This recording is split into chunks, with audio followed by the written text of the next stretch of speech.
Hola a todos, soy Ren, y hoy les presentaré 4 especímenes que alberga la SCP. El primer espécimen que presentaré es de categoría seguro, un poco bizarro para serles sincero. Se trata del SCP-51, más conocido como el modelo obstétrico japonés. Es un maniquí de 25 centímetros anatómicamente correcto de una mujer humana, tallado en marfil, con características típicamente asiáticas. El análisis microscópico muestra que el tejido capilar es de origen humano. La muñeca está articulada en los hombros, las caderas y las rodillas.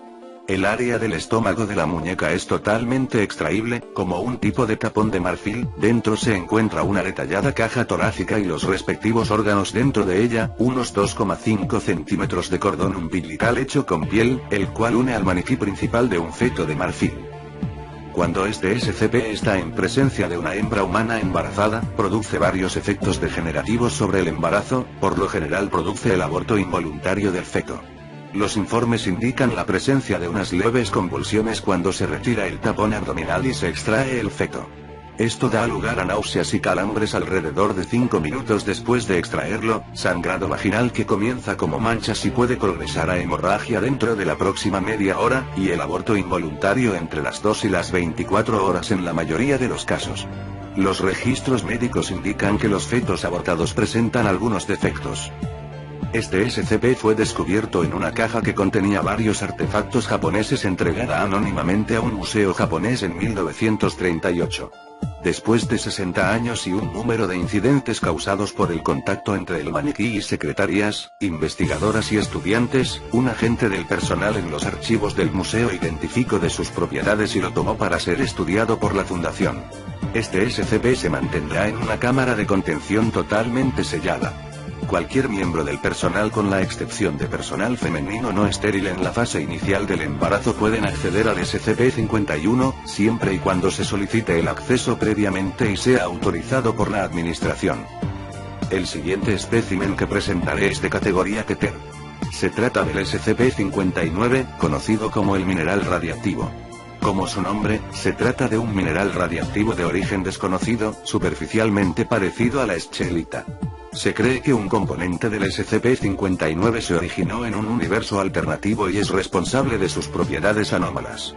Además de radiación alfa, beta y gamma, los especímenes del SCP-59 producen un tipo de radiación hasta ahora desconocida, aparentemente único al objeto, denominado tentativamente radiación delta. La radiación delta está acompañada por la radiación Cherenkov, visible como un resplandor azul.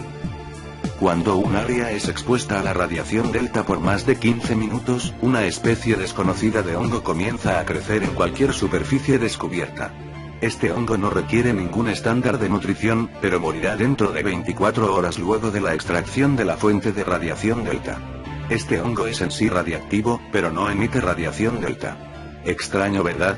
A pesar de esto, el hongo infestará a una masa crítica, es decir, de mayor peso como seres humanos o seres de similares peso al de un humano promedio. De ser así, infestará tanto a seres vivos como a objetos inanimados.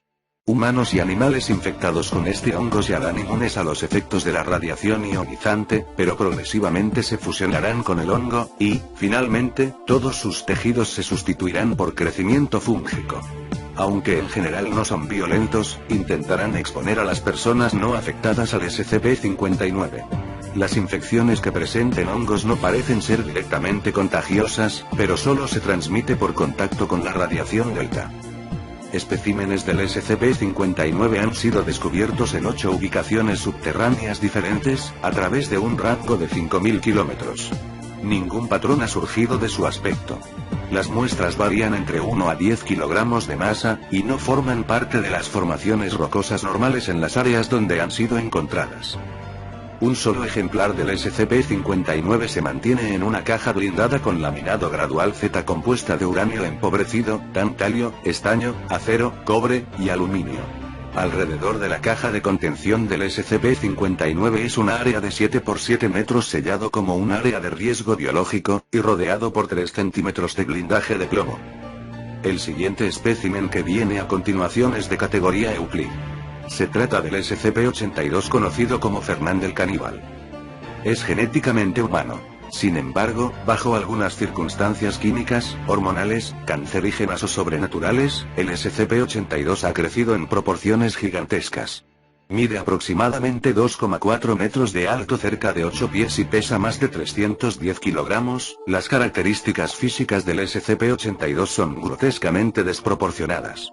Tiene una cabeza mayormente calva ligeramente puntiaguda, una gran mandíbula junto con un mentón redondeado, una nariz bulbosa y un par de negros ojos hundidos. El sujeto presenta sobrepeso junto con una gran cantidad de masa muscular. Sus musculosos antebrazos son peligrosos y posee una circunferencia de 71 centímetros. Se refiere a sí mismo como Fernand, habla un fluido francés y un muy acentuado inglés. Cuando habla, lo hace a través de sus enormes y apretados dientes. SCP-82 solo usa sus dientes para comer y cantar. El sujeto cantará canciones de su gusto, que van desde olvidadas canciones de bar de la era victoriana hasta clásicos modernos, comúnmente mientras cocina o come. El SCP-82 no peina el cabello que llega a salirle de los lados de su cabeza, pero sí lo corta y rasura con un largo cuchillo de carnicero, originalmente provisto para la preparación de comida.